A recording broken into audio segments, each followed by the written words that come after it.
জান্নাতি নারী হওয়ার 5টি গুণ, আপনি কি এই গুণগুলোর অধিকারী? সবচেয়ে সুন্দর পরিচয়, আমি একজন মুসলিম নারী। আর সবচেয়ে বড় লক্ষ্য, আল্লাহর সন্তুষ্টি এবং জান্নাত।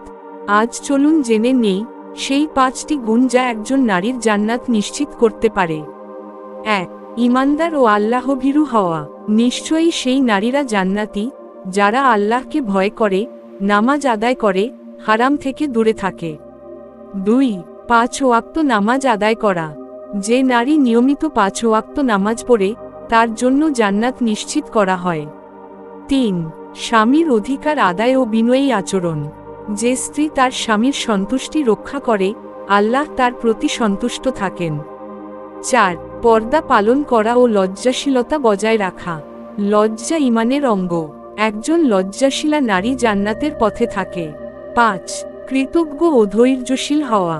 যে নারী কষ্টেও ধৈর্য ধরে এবং সুখে শকর করে, সে জান্নাতি।